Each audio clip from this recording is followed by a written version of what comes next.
What's going on, you guys? TBR here, back yet again with another King of Fighters Allstar video. And in today's video, we are going to be revisiting our banner spotlight series, where we go ahead and take a look at the unified banner for beginners and intermediates, and give you guys a full breakdown of each one of the characters in here, and give you an idea of which ones are going to be worth the investment, and which characters are going to be worth chasing for your rate ups. But before we get into all of that and more, if you guys are new here and you enjoy daily King of Fighters All-Star content such as this, make sure you smash that like button and subscribe, and let's go ahead and get into the banner spotlight for the yellow element fighters. Now, as always, for those of you who have not watched the other videos in this series, because we have done 4 other videos, one for each one of these other colors in this pool, links will be in the description, but basically to summarize here, we're basically going to be taking a look at each one of these characters in PvE, and trying to give new or beginner players an idea of which characters they'll get the most value out of if they end up getting some of these characters, whether they're off of their actual summons, or if they get them off their free daily summon, or if they get them off tickets, or whatever the case may be, to kind of give them a bit of an idea of what they can expect the performance to be of these characters in PvE modes, and whether or not those characters are going to give them a lot of value on their account moving forward. So what I would like to do here to start out, and big shout out to all of you guys out there who had been requesting this video and asking for this video. I had started this series a couple of weeks ago before we got the announcement for Boss Syndrome Volume 4, and so it got interrupted right at the end with this color, but all of you guys have been reminding me constantly that you want to see it, so I'm glad to see that people have enjoyed and found this series informative. So let's go ahead and dive into it. We're going to do things a little bit different in this one than we did in the previous videos. Previously, I would give you guys the first couple of characters that were kind of the cream of the crop, and then I would briefly go into the rest of them. In this video, I'm going to go ahead and eliminate a couple of these characters at the outset, just because the yellow pool is pretty dense, and there are quite a few decent characters here. A lot of them are going to be characters that are just going to be kind of mid, so I'm not going to get too deep into the weeds with some of them. So the ones that I'm going to go ahead and just eliminate out of here that are characters that you don't probably want to invest too much into are going to be characters such as this Terry here. This Terry, while he is a pretty decent little damage dealer, there's really not a whole lot of in-game of stuff that you're going to be using him for, so really you can kind of skip him entirely. Plus, we should be getting an SS Terry at some point here soon, more than likely. And then another character that you can go ahead and skip is going to be this Kim. This Kim is good in PvP, but little else. There's really no reason to go for him at all, unfortunately. And then if you take a look at this character here, this is going to be Hanako. Hanako at the onset can be a little bit enticing because she does have Starlight, but then when you take a look at her kit, she is going to be a character that's based mostly on grabs, and there's really not a whole lot going on in her kit that makes her all that impressive. So really with this character, I would skip her as well. If you need a Starlight damage dealer, then really your best bet at that point on the unified banner, as we've already talked about, is going to be this Elizabeth right here. So that would be my recommendation if that's a character you're looking for. Another character I would go ahead and wholesale skip is going to be Psyche. Psyche's a character that, while he is decent for being a darkness user, he doesn't really deal much damage, and he isn't really all that great in PvE. He is going to be a character that is half okay, but honestly, I would just go ahead and skip him. He's been a character that for a long time has been kind of a meme in PvE content, and while he will get you through some of the early stuff, once you get to endgame content, he really starts to show his true colors, and at that point, he starts to become more of a hindrance to your team than a help. So definitely not a character I would go too far with. He's okay though. And then some of these other characters in here, this Chris has niche uses. This isn't a bad character. This is just a character that I honestly think you're better off skipping. He does have burn dot, so that is something that is worth noting. If you need an early burn character, he's definitely a good option, but we've already talked about some really good burn options in previous videos in this series, particularly as it pertains to a character such as the Fest version of K. So I think this is a character that you go ahead and skip. Again, niche uses. He's not a bad character. Like I mentioned, there's a lot of average to mid characters in here in this pool, but he is one character that honestly you could do without, and you'll be just fine. And then another character that I'm going to go ahead and eliminate out of this pool is going to be Mian. So With Mian's a good character for damage if you need burn, if you need a character that is just going to go out there and be able to take on mobs and take those down fairly quickly. She deals a lot of damage. The problem with her, and it's another character that can be a trap, new players might see that she deals Starlight equal to 90% of her attack to the target upon landing inactive on a critical hit. However, with this character, she does not apply the dot, she instead deals damage from the dot. So basically it's kind of like a 1 second application type thing, and really with that is something that you typically aren't going to be looking for as a reliable way to be applying dots to a character like in Guild Raid, because again, you're not applying it, so you're going to notice that things like your shield shred suffer immensely. So this is not a character that you would really rely on for that, so she's not one that I'm going to go ahead and recommend. But if you do need a damage nuke early on from yellow, she's not a bad option. There's just better ones in this pool, and we're actually going to talk about that here. So those are the characters that honestly, you guys, and I know it's most of the pool, but I typically try to recommend a couple of these, and that's about as far as I go. So those are the ones that I honestly think you can do without. Again, if this were not a PvE based video, some of these characters would fare a lot better, but at the end of the day, this is not about championship in this video. This is about PvE content. So those are the characters that I would try to just go ahead and avoid.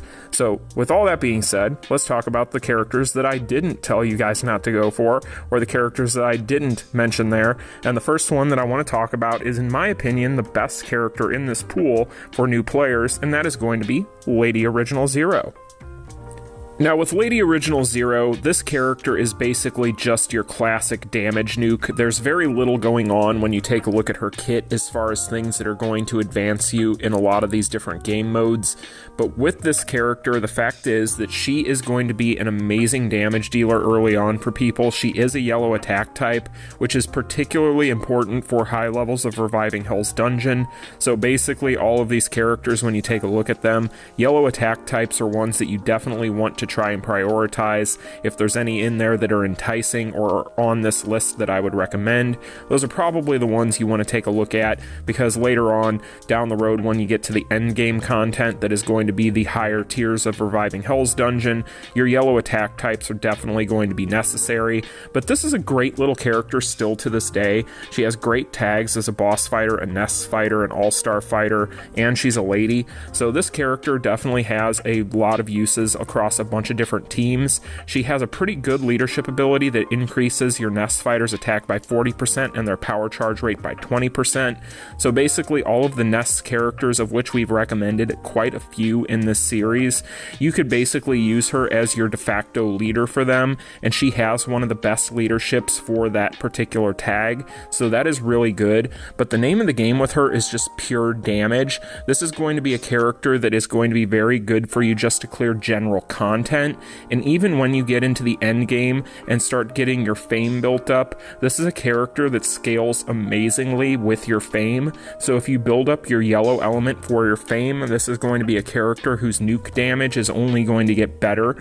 And so overall, this is a really decent character for the unified banner, especially for people who are on a budget and just need a really good damage nuke. You could do little else but go for this character if you're going for that type of thing. So really, in my opinion, this is going to be your best bet for that, just based on my own play. This is a character that ever since I got her when she released, I have used her, and still to this day I find myself using her and coming back to her in certain modes and certain aspects of the game.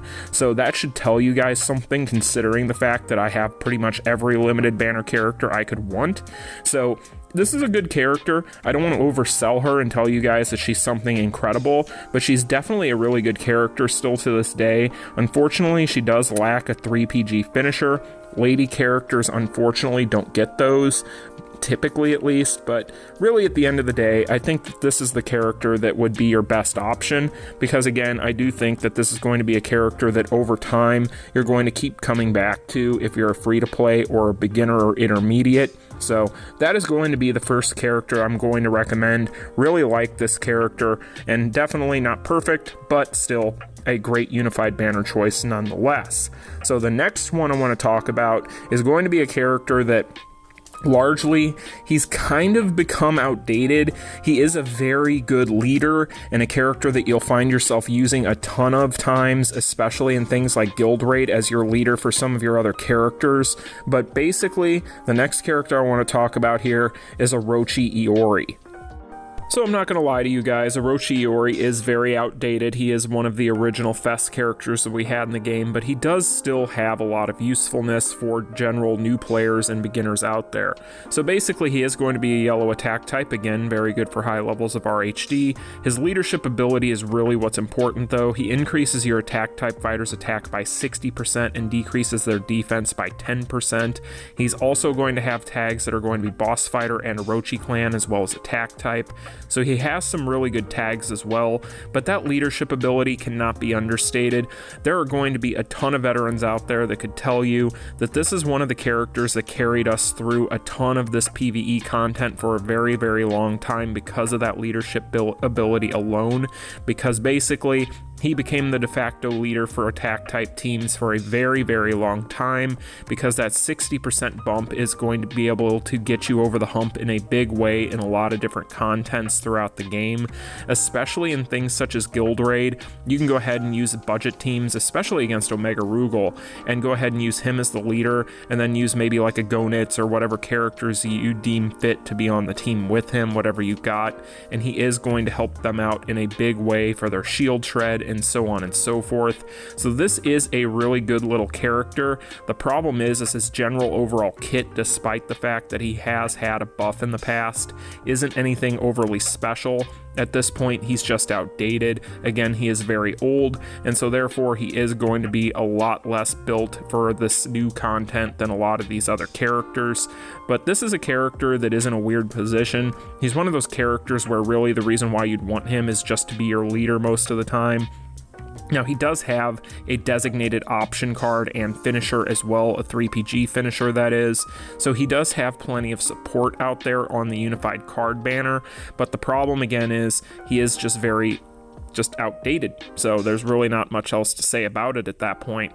But at the end of the day, if you need a character that's just going to be a great de facto leader for your attack types, which attack types tend to be some of the best characters in the game, then you could do little better than him. I think that this is a character that still to this day is worth mentioning and worth talking about in this regard, but in the end, again, in the interest of not overstating or overselling anything, he is going to be a very flawed character as well. But in general, this is a character that, again, veterans out there will tell you helped carry them for a very, very long time. So that is going to be Orochi Iori. He's going to be the runner-up there, but the next couple of characters I want to talk about are going to be some honorable mentions or underrated characters, and the first one I want to start out with is Xion. So there's actually quite a few reasons why I think that this character's underrated, so I'm going to go ahead and walk you guys through them. Now, he is a yellow attack type, so again, for high levels of Reviving Hell's Dungeon, extremely good. He has an amazing leadership ability where he increases your yellow element fighter's attack by 45% and their power charge rate by 20%. That's extremely good, as we've mentioned, as a leadership ability for things such as Immortals and just in general PvE content. A lot of the times, those are the types of leadership abilities you're going to be looking for. So that's really good. And then he has really good tags here. He's an attack type. He's also going to be a boss fighter. So while he doesn't have as many quality tags as a lot of these other characters, he's still going to be able to slot into a lot of good teams. And most of the time he'll be his own leader for your yellow element fighters, but still really good that he can fit into some of those other teams, especially if you have some limited banner characters that are going to be buffing your boss fighters.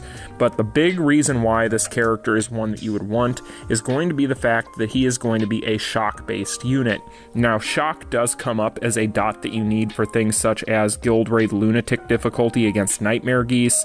So basically, this is going to be a character that is not going to be anything super special in that regard. He isn't going to be replacing limited banner characters by any stretch of the imagination, so don't go thinking that.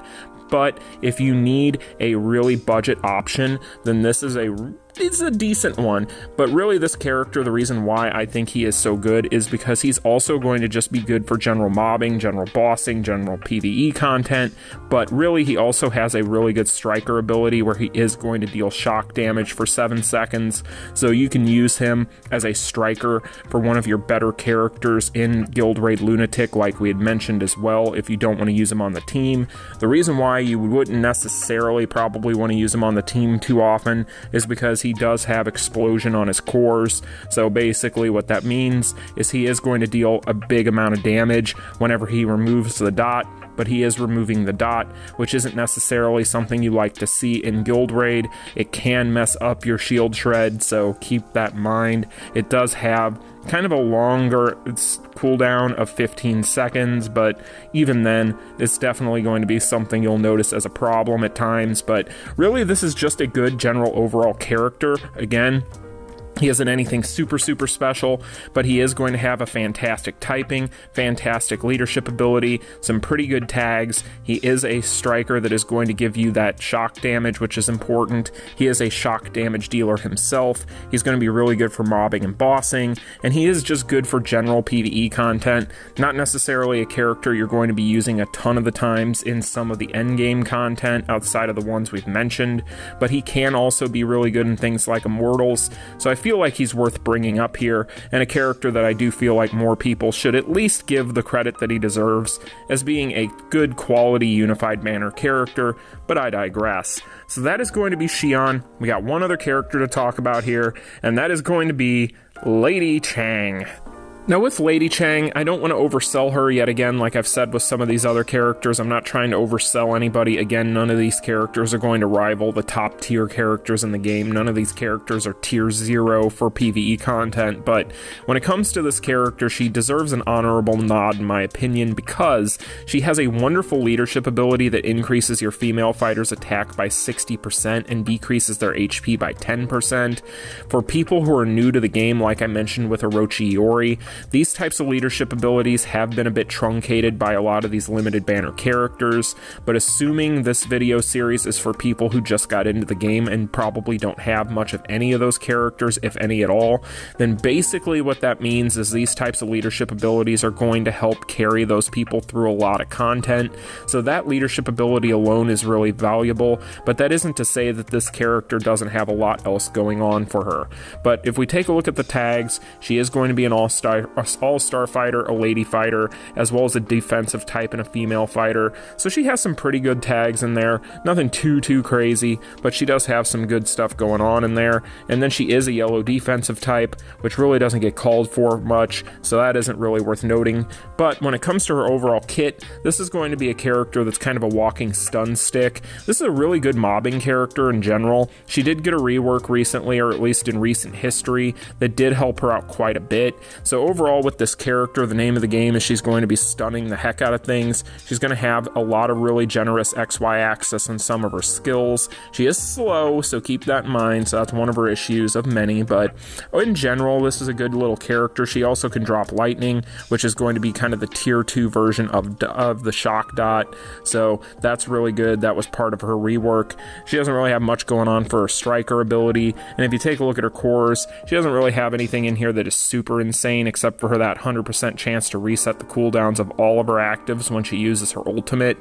But in general, this is a good little character. She isn't anything super special, like I mentioned, but she does have niche uses, and I think that out of all of the kind of riffraff that we find in the mid-tier of this kind of yellow element in general, she is the one that kind of stands out as the one that deserves that honorable mention, just because she is going to be a character that you can slot in as a great leader, and she's also going to have a lot of stuns. She has that lightning, and she has a lot of survivability. So in general, not a bad character, just one that I feel like is one that if you do end up with her, you will find that there are uses for her, but they are going to be a little bit limited, at least by comparison to some of the other characters we've already covered. So that is pretty much going to be the characters that I would recommend. Now, of course, the takeaway here is Lady Zero is going to be the one that I recommend over all of these, and then the rest of these that we've talked about, For instance, Orochiori, Xion, Lady Chang, so on and so forth.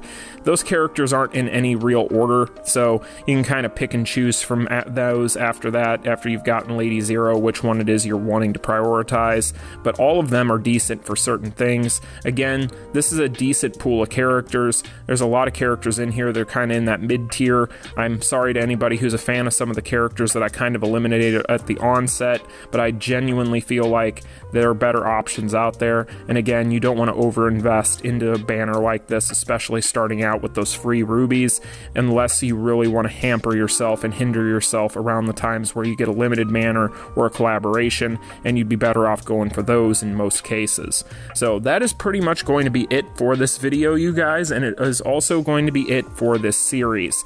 Again, big shout out to all of you out there who have been enjoying this. I've gotten a lot of really positive feedback. I've gotten a lot of people who have thanked me for this series, so I'm glad that I was able to get this final video out for you guys. Down the road, once they decide that they're going to add more unified banner characters, we will take a look at them upon release. So this should stay fairly up to date for a while, since they don't like to add unified banner characters very often, but I'm not going to get into that. This video is already the longest one in this series. So with all of that being said, you guys, I hope you all enjoyed this. This was just my opinions, so if you have differing ones, that's okay, you're allowed to. Let me know in the comments section if there's a character that you find to be very good for you, and we can talk about it. But until then, you guys, I'll talk to you in the next one. Like, share, and subscribe. Peace. Continue.